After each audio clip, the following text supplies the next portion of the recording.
बच्चों, मैं प्रीता कुमारी झा इस प्रीता पहचान क्लासेस में एक नए सत्र के साथ। नए सत्र क्यों मैंने कहा? क्योंकि आज से मैं शुरू कर रही हूँ बिहार बोर्ड के 12वीं के बच्चों के लिए हिंदी का पूरा फुल कोर्स लेकर। ठीक है, दिगंत के रूप में ये आपके सामने है। आज उसी क्रम में हम जानेंगे काव्य खंड के बारे में। ठीक है, और मुझे बहुत खुशी हो रही है कि बच्चों ने 12 के बच्चों ने भी अच्छा रिस्पांस दिया और कमेंट करके कहा कि मैम आप हमारी तरफ हमारे भी जो सिलेबस में है उसको पढ़ाइए। तो मुझे बहुत खुशी हुई और मेरी मेहनत आपकी संतुष्टि, इसी से इस प्रीता को पहचान मिलेगी बच्चों। तो मैं आशा करती हूँ कि आप लोग तो मेरे सपोर्ट में है ही। आप बिना आपके सपोर्ट के तो मैं आगे बढ़ ही नहीं पाऊँगी, और बढ़ भी रही हूँ मैं आपके ही सपोर्ट से। तो इसके लिए बहुत बहुत धन्यवाद। ठीक है, many thanks for all your student. ठीक है, तो आज इसी क्रम में हम चर्चा करेंगे पाठ 1 जो हमारा कड़वक है, जो कहाँ से संकलित है? पद्मावत से, जिसके कवि कौन है? मलिक मोहम्मद जैसी जी। ठीक है, पद्मावत ही एक उनका जो ये है, इनको उन्होंने एक काव्य के रूप में उनको एक बहुत बड़ी पहचान दी। ठीक है, आज भी यह प्रासंगिक है। ठीक है, और इसमें हम जानेंगे यह जो कड़वक, 2 कड़वक है इसमें, इस आपके पाठ में 2 कड़वक की चर्चा की गई है। तो आज हम प्रथम कड़वक की चर्चा करेंगे जो कि पद्मावत का प्रारंभिक छंद है और जो स्तुति खंड से लिया गया है। स्तुति खंड, जब हम कोई काव्य लिखते हैं, महाकाव्य लिखते हैं, तो जो स्टार्टिंग होती है, ऐसा प्रोसेस है कि पहले स्तुति के माध्यम से उस काव्य की शुरुआत की जाती है। गणेश वंदना हो या फिर और भी कोई स्तुति हो किसी भगवान की, ये तो हमारे सूफी संत कवि थे, तो इन्होंने एक विशेष ज्ञान के माध्यम से स्तुति करते हुए इस काव्य का शुरुआत किया है। ठीक है बच्चों, इस क्रम में हम जानेंगे मलिक मोहम्मद जी का परिचय यानी कवि परिचय, और इस कड़वक का परिचय जानेंगे हम। ठीक है, और उसकी व्याख्या भी जानेंगे एक एक करके, पंक्तिबद्ध होकर। ठीक है, पंक्ति बाय पंक्ति, क्योंकि आपके सिलेबस में बच्चों चाहे कड़वक हो, दोहे हो या फिर लोक भाषाओं में यानी ब्रज भाषा, अवधी भाषा या कोई विशेष लोक भाषा में जो पद संकलित होते हैं, जो पाठ में संकलित होते हैं, उनको आपको अच्छे से समझना चाहिए। उससे आपका जो सिलेबस है वो भी पूरा होता है, और विशेष ग्रंथ और लेख के बारे में हमें एक जानकारी मिलती है जो अपने आप में अनुपम है बच्चों। उसकी जानकारी हमें होनी चाहिए कि इस प्रमुख काव्य में, इस प्रमुख कविता में, इस प्रमुख रचना में क्या बात कही गई है। ठीक है, तो दोनों आधार पे ये आपके लिए फेवरेबल है। ठीक है, तो आज अब हम स्टार्ट करते हैं परिचय के साथ। मलिक मोहम्मद जैसी, जिन्हें प्रेम की पीड़ का कवि कहा गया है, यानी प्रेम की पीड़ा को सहने वाला कवि। क्यों कहा गया ऐसा? क्योंकि इनका जो बचपन था, 7 वर्ष की अवस्था में ही इनके माता पिता दोनों की मृत्यु हो गई। तो वहां से जो उनके जीवन रथ शुरू हुआ, उन्होंने कष्ट देखा, हर तरह के प्रेम सिर्फ पति पत्नी या प्रेमी प्रेयसी का ही नहीं होता है। तो वहां से उन्होंने जो प्रेम का पीड़ सहा, दुख सहा, वो जो जर्नी उनकी शुरू हुई, अंत तक वह उसमें लगे रहे और उन्होंने हर पल उस प्रेम की पीड़ा को महसूस किया। आगे भी उनका जो किशोरावस्था बीता, वह भी पीड़ा में ही बीता। उनकी जो शादी हुई, कहते हैं कि उनकी शादी हुई, उनके पुत्र भी हुए, लेकिन उनकी भी असामयिक मृत्यु हो गई, जिस कारण से उन्होंने वैरागी को धारण किया, वैरागी हो गए। ठीक है, आप जानते भी हैं इनके परिचय में, कभी इनकी चर्चा हुई होगी तो आप जानते ही हैं कि ये फकीर थे। नहीं, इन्होंने वैराग्य धारण कर लिया, गृहस्थ आश्रम से इन्होंने अपना मुंह विमुख कर लिया। ठीक है, तो इसीलिए इनको प्रेम की पीर का कवि कहा जाता है। और ये भक्ति काल के निर्गुण शाखा के कवि थे। भक्ति काल यानी मध्य काल हमारा हिंदी साहित्य का जो प्रमुख काल है, 4 काल है। तो जो पूर्व मध्य काल था यानी भक्ति काल, उस धारा काल के ये कवि थे। उस काल में भी 2 धाराएं आई, एक निर्गुण एक सगुण। बार बार मैं इसकी चर्चा करती हूँ तो ध्यान रखना है, आपको याद रखना है। निर्गुण में निर्गुण भक्ति वाले निराकार रूप से भगवान की आराधना करते थे। उसमें हिंदू कवि हो चाहे मुस्लिम कवि, उसने उस शाखा में अपनी कविताएं लिखी। और सगुण में जो विशेष देवी देवता होते हैं, जिसमें कि 2 शाखाएं आई, कृष्णाश्रयी और रामाश्रयी। और निर्गुण शाखा में भी 2 शाखाएं आई, एक ज्ञानाश्रयी एक प्रेमाश्रयी।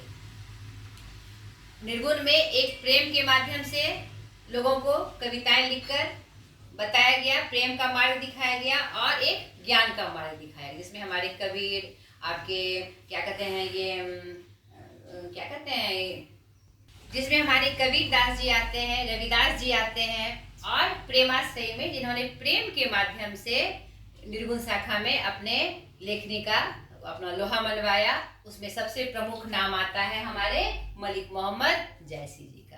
ठीक है, वो उस धारा के समर्थक कवि हैं। ठीक है, फर्स्ट समर्थक कवि हैं।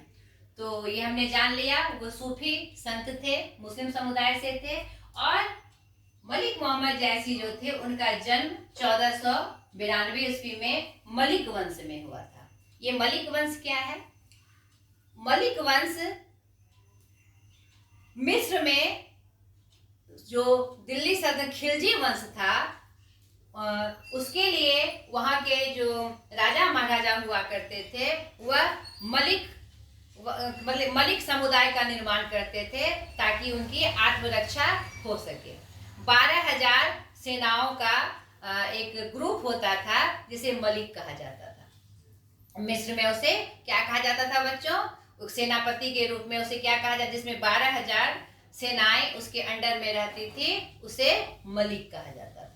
ठीक है, या मतलब मिस्र के जो सेनापति होते थे, या कहीं कहीं इसका जिक्र प्रधानमंत्री के रूप में भी आया है, उसे क्या कहा जाता था? मलिक कहा जाता था। तो वे उसी वंश के थे।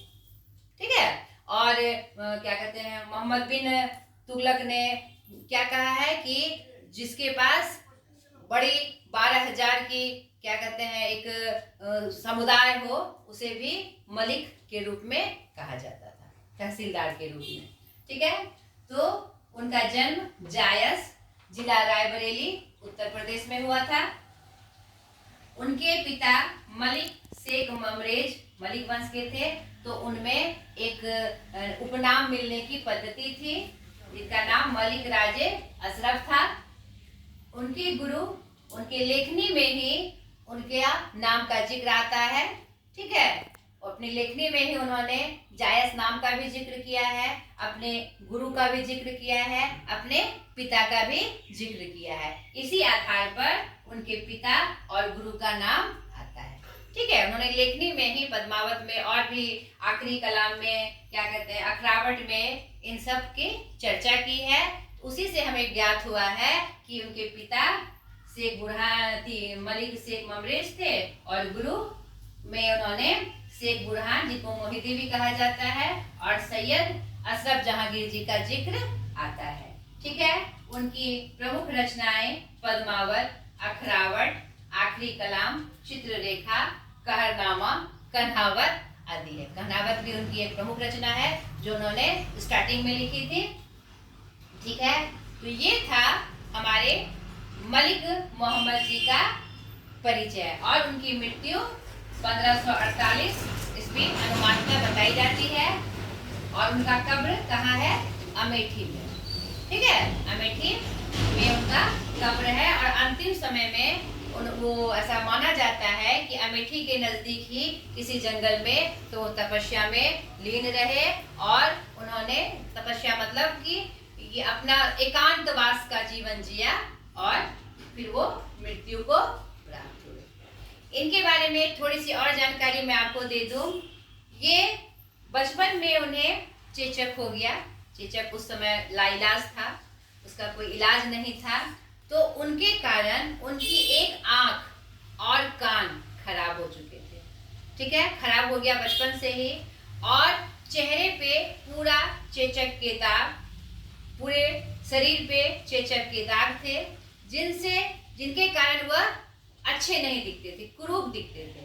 उनका जो चेहरा दिखता था वह बिल्कुल ही अच्छा नहीं दिखता था, एकदम से खराब दिखता था। उसके लिए वो कितनी बार हंसी के पात्र भी बने थे।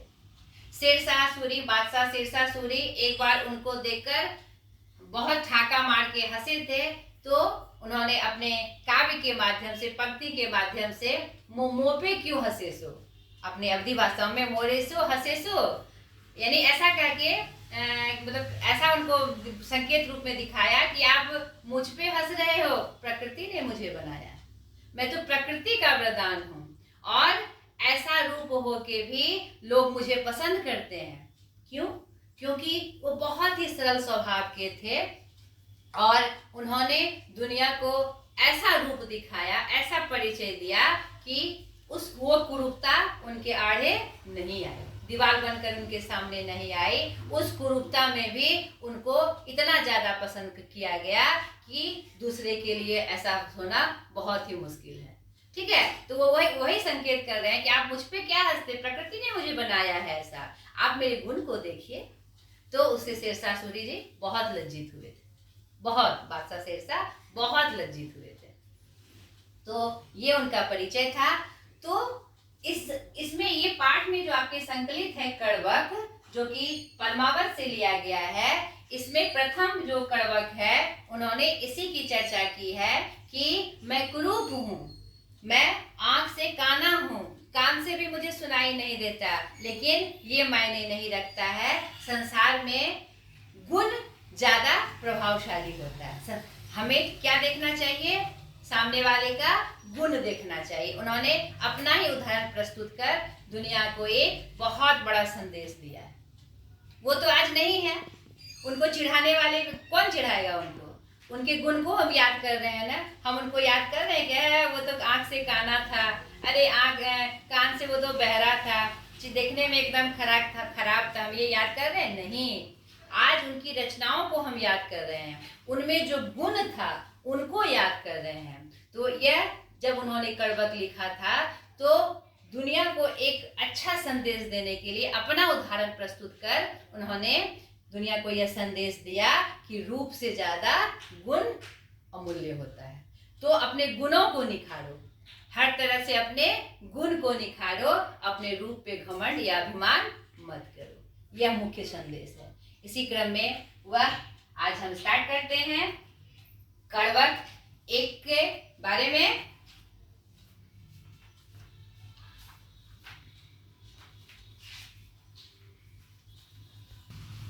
तो आज इस प्रथम कड़वक की चर्चा मैं कर रही हूँ आपसे। आप एक एक करके बेटा पंक्तिबद्ध होकर आपको इसका स्मरण रखना है और एक एक पंक्ति को समझना है, क्योंकि आपके एग्जाम में जो प्रश्न आएंगे तो वह बीच की कोई पंक्ति उठाकर आशय स्पष्ट करे, भाव स्पष्ट करे, इस तरह से आपके प्रश्न आएंगे। या फिर आपको मान लीजिए ओवरऑल पूछेगा कि उसका संक्षिप्त परिचय दे, पहले कड़वक का संक्षिप्त परिचय दे, तो उसमें भी आंसर करने के लिए आपको यह कविता पंक्ति बाय पंक्ति आनी चाहिए। उसमें क्या प्रसंग था, किस क्रम में, किस संदर्भ में कवि ने कौन सी बात कही। ठीक है बेटा, तो थोड़ा सा ध्यान देना है और पंक्ति को समझते हुए इसकी व्याख्या को समझनी है। ठीक है, स्टार्ट करती हूँ मैं। तो ये मैंने आपको बता ही दिया कि यह पद्मावत का जो इनको जो प्रसिद्धि मिली इसी पद्मावत से मिली है। अब मैं बता दूं आपको, इसमें क्या कहते हैं, चित्तौड़ के राजा रत्नसेन और पद्मावती, सिंघलदीप की जो महारानी थी रत्नावती की कहानी है। तो ये एक साधारण महाकाव्य है ये। ठीक है, महाकाव्य पद्मावत है आपका, जो कि शायद 12 खंडों में, सॉरी मैं थोड़ा सा कंफ्यूज कर रही हूँ, मैं आपको बता दूंगी अगले वीडियो में, उतने खंडों में यह विभक्त है। तो आप, ये सिर्फ एक प्रेम की कहानी नहीं है, यह रत्नसेन और पद्मावत की प्रेम की कहानी नहीं है, इसमें वो सारे संदर्भ डाले गए हैं जो हमारे दैनिक दिनचर्या में हम उससे पूरे जीवन, दैनिक दिनचर्या में भी और पूरे जीवन क्रम में उसको हम महसूस करते हैं। नागमती का चाहे वो वियोग खंड हो, चाहे 12 मासा में उसका जो वर्णन है, 12 ऋतुओं का वर्णन हो, चाहे उनकी जो स्तुति खंड हो, प्रस्तुति खंड हो, चाहे सिंगल द्वीप का प्रसंग हो, नहीं, इसमें एक सुआ की चर्चा की गई है जो पक्षी है, उस वो खंड वो हो, चाहे अलाउद्दीन खिलजी द्वारा क्या कहते हैं जो मरवाने की बात कही गई है वह प्रसंग हो, यानी कि हर प्रसंग कुछ ना कुछ संदेश हमें देके जाता है। ये अपने आप में अनुपम है। तो यहाँ पर स्तुति खंड के रूप में वो अपने लेखनी को स्टार्ट करते हैं, शुरू करते हैं। उसमें जो उनमें जो अवगुण है, एक आंख से जो उनका जो आंख खराब है उनको दबाते हुए अपने गुणों को ऊपर लाते हुए बताते हैं कि आप में गुण होना चाहिए। अगर आप में कुछ कमियां भी है, अगर आपका गुण दिख जाता है तो फिर वही आपको श्रेष्ठ बनाता है। ठीक है, एक उसी क्रम में ये कह रहे हैं। ठीक है, और एक बहुत ही सरल स्वभाव के थे। कड़वक का मतलब होता है कड़ा बोलना। कड़वक एक छंद है लिखने का, उस समय हमारे प्रचलन में था। काव्य लिखने में दोहा चौपाई, उसी में कड़वक हमारे जयसी जी का एक छंद है जिसमें लिखने की जो पद्धति होती है उन्होंने उनका व्यवहार किया है। तो कड़वक का मतलब क्या होता है? कड़ा बोल। तो कड़ा बोल ये नहीं कि कड़ा बोल बोलकर अगले को हम आहत कर दे, दुखी कर दे। कड़वक मतलब कि वैसा संदर्भ जो कि सुनने में बड़ा कड़वा लगता है, लेकिन उसका जो मीनिंग है वह आपको एहसास दिलाता है कि वास्तविकता क्या है। नहीं, हम कुरूप हैं, देखने में अच्छे नहीं हैं, आपने हंसी उड़ा दी, क्यों भाई? तो वो उस जवाब में जो मैंने कहा कि क्यों भाई, ऐसा क्यों? प्रकृति ने मुझे बनाया है, आपको सुन के वो क्या लगता है? कड़वा लगता है, अच्छा नहीं लगता है। तो वह मतलब कड़वक का मतलब हुआ वैसा संदर्भ, वैसी बात जो कि सुनने में थोड़ी देर के लिए आपको लगे कि कड़ा बोल रहा है वो, लेकिन नहीं, उसका जो सार है अगर आप समझ जाते हैं आपको लगेगा कि कितना अच्छा है। ठीक है, अब आगे बढ़ती हूँ मैं।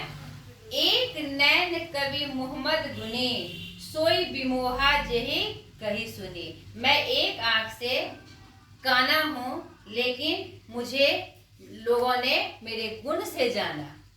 मुझे किसने, जितने भी लोगों थे, उसने ये नहीं देखा कि मैं एक आंख से काना हूँ, उसने मेरे गुण को देखा कि मैंने किस गुण के कारण मैंने उसको प्रभावित किया है।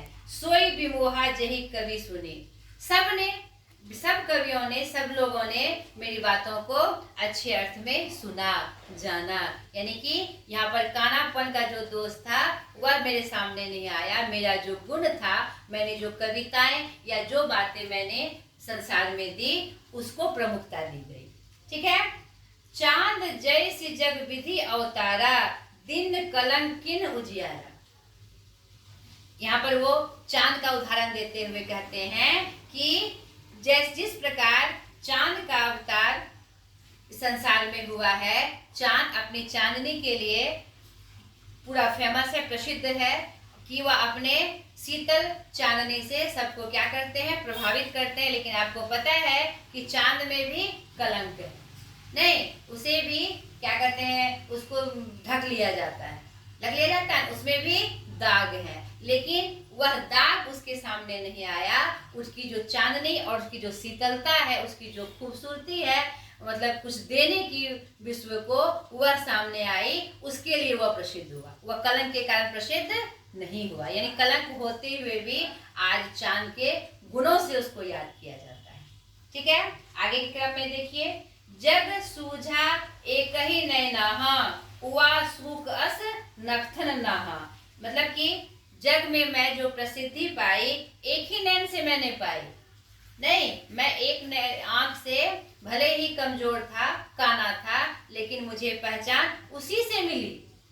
नहीं, जिस प्रकार नक्षत्र में यहाँ शुक्र यानी शुक्र नक्षत्र को इंगित किया गया है, जिस प्रकार शुक्र नक्षत्र 8 नक्षत्र में सबसे चमकीला होता है। आप जानते हैं शुक्र ग्रह सबसे ब्राइटेस्ट आपका नक्षत्र होता है, आपको ये पता है सोलर सिस्टम में। तो वही उनकी चर्चा करते हुए, उनको उदाहरण देते हुए कह रहे हैं कि हाँ, मैं एक ही नयन से मैं जग में प्रसिद्ध हुआ हूँ। जैसे कि सातपुड़े नक्षत्र में शुक्र नक्षत्र ही चमकीला होता है। ठीक है, आगे देखिए, जो लही अम्बही डाब न होई, तो लही सुगंध बसाई न सोई। यहाँ पर आम के मंजर की वो चर्चा कर रहे हैं। आम का मंजर क्या होता है? पहले आम बनने से पहले मंजर आते हैं, आमों में आते हैं ना। जब आम का सीजन शुरू होने वाला रहता है तो पहले 1-2 महीना 1.5 महीने पहले क्या आता है? आम के मंजर आते हैं। आम का जब मंजर आता है तो चारों तरफ आम की खुशबू फैल जाती है। नहीं, महक हमें एहसास होने लगता है अरे आम का सीजन आ गया। तो वो खुशबू किससे आई? आम के मंजर से। वही कह रहे हैं, लो जो लही आम वही डाब न हुई। अगर आम के आने से पहले वो मंजर, नुकीला मंजर जो कि नुकीले रूप में होता है, वह नहीं आएगा तो सुगंध कहाँ से आएगी?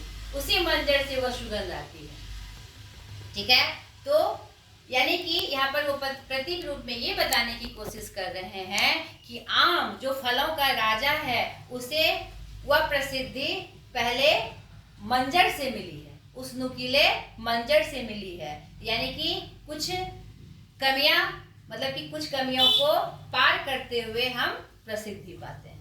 ठीक है, उस दौर से हमें गुजरना पड़ता है, तभी हम प्रसिद्धि पाते हैं। यहाँ पर हर बात में वो यह समझाने की कोशिश कर रहे हैं कि हमारा रूप अमूल्य नहीं होता है, हमारा गुण अमूल्य होता है। उसी क्रम में वह उदाहरण देते हुए अपने कर्तव्य पे आगे बढ़ रहे हैं। ठीक है, स्तुति कर रहे हैं। अब देखिए आगे क्या करें, किन समुद्र पानी जो खाड़ा, तो अति भये असूझ अपाड़ा। यहाँ पर समुद्र का उदाहरण देते हुए कह रहे हैं कि समुद्र खाड़ा है, नमकीन है, इसीलिए वह क्या है? असूझ है, अपार है।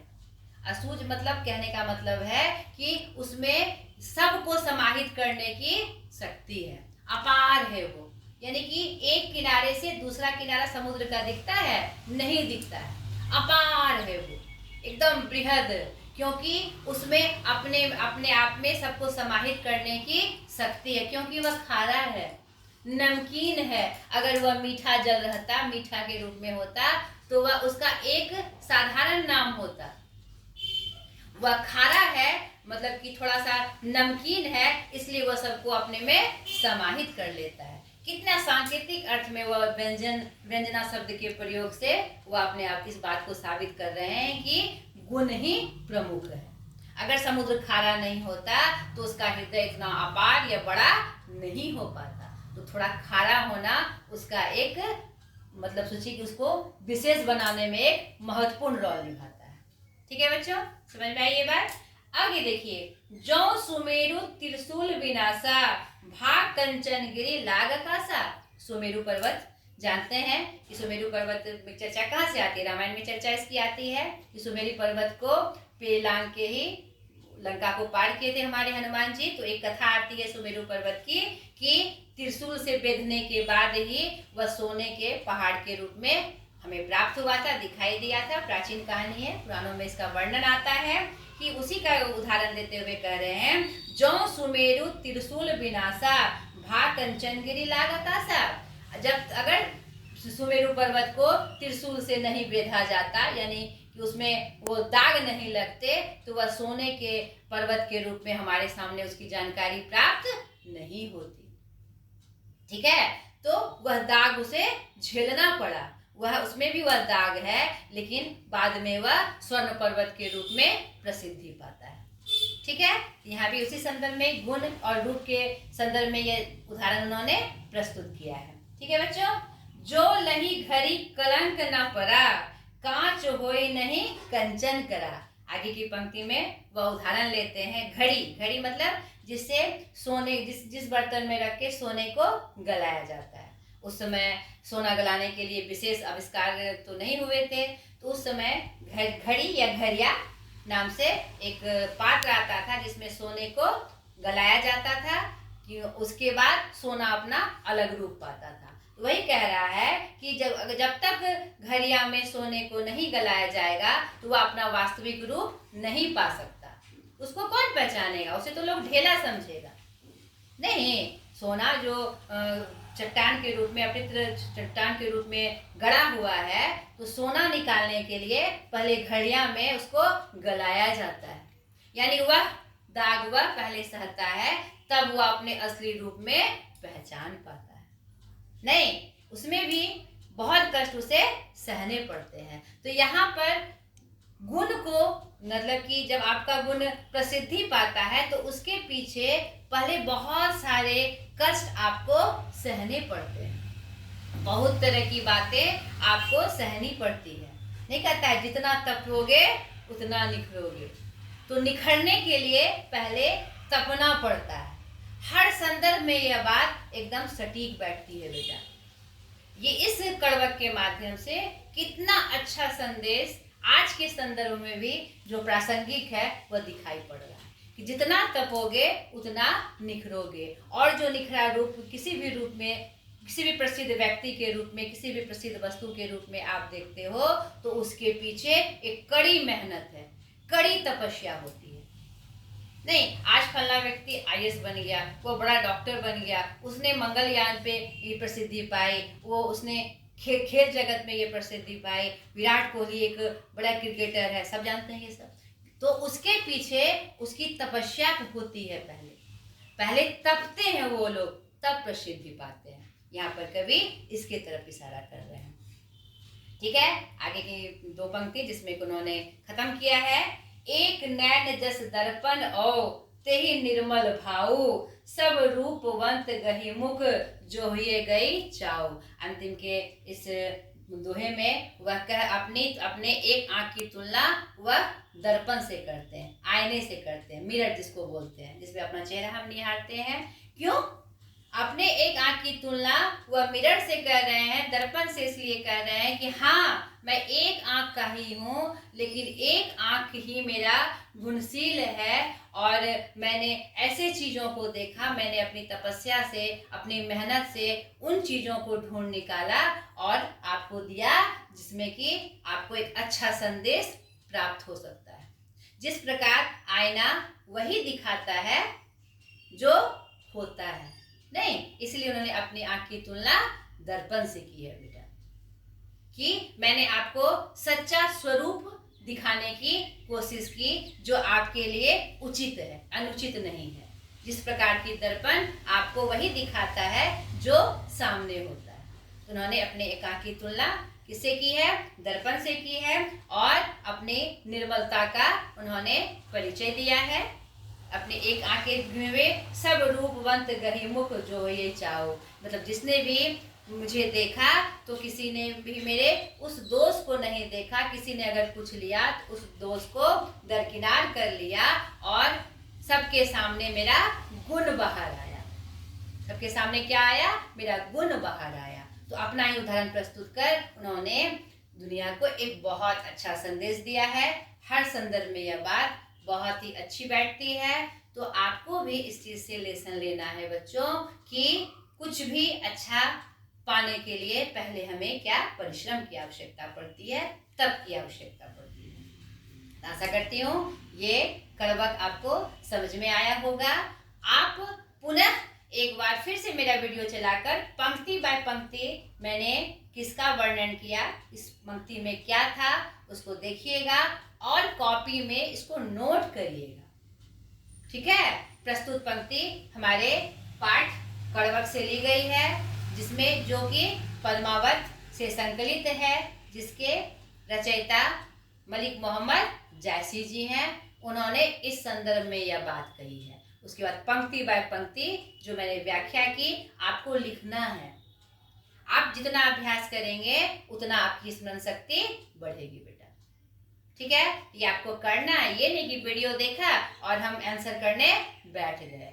नहीं, फिर से आपको अपनी भाषा में उसका अनुवाद लिखना है। क्या प्रसंग था, क्या संदर्भ था, अपनी भाषा में। पहले मुझे सुनना है, उसको समझना है, फिर अपनी भाषा में आपको नोटबुक में उतारना है। तब आप देखिएगा कि कहीं से प्रश्न आ जाए, आपको बनाना कितना आसान है। ठीक है, आज तक के लिए इतना ही। अगले वीडियो में मैं इनका द्वितीय कर्वक लेके आऊंगी, जिसमें जो कि पद्मावत से ही संकलित है, लेकिन अंतिम छंद है पद्मावत का, और उसमें उन्होंने किसकी चर्चा की है मैं आपको बताऊंगी। आज तक के लिए इतना ही। बाय।